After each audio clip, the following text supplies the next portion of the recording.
गांव में एक युवक राजू रहता था। वह हमेशा अपनी किस्मत को कोसता रहता और हर असफलता का दोष दूसरों पर डालता।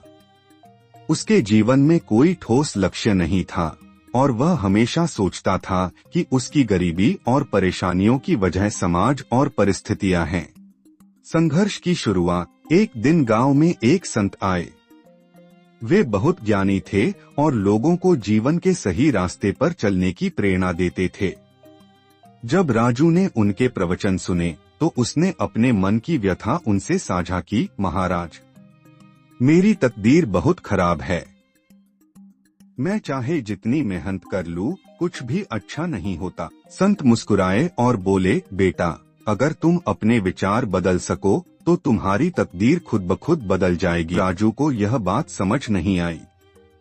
उसने संत से इसका रहस्य पूछा। संत बोले, अगर तुम सच में बदलाव चाहते हो तो मैं तुम्हें एक कार्य देता हूँ।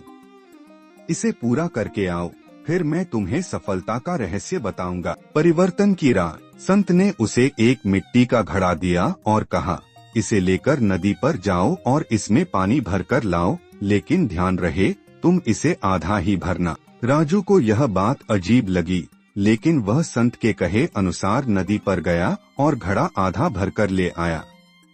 संत ने उससे पूछा, अब बताओ, यह घड़ा आधा खाली है या आधा भरा हुआ? राजू ने तुरंत कहा, यह आधा खाली है। संत हंस पड़े और बोले, यही तुम्हारी समस्या है बेटा। तुम हर चीज में कमी और निराशा ही देखते हो।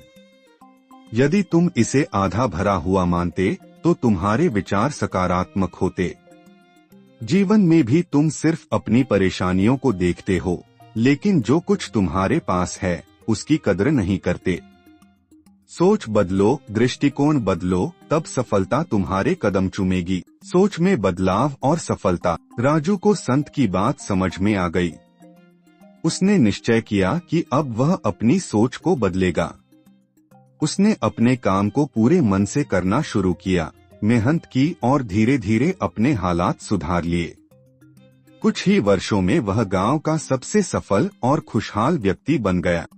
इस कहानी से हमें यह सीख मिलती है कि हमारी सोच ही हमारे जीवन की दिशा तय करती है। यदि हम सकारात्मक सोचें तो कठिनाइयां भी अवसर बन जाती हैं, लेकिन अगर हम नकारात्मक सोचते रहें तो सफलता भी हाथ से फिसल जाती है। इसलिए सोच बदलो और जीवन बदल जाएगा।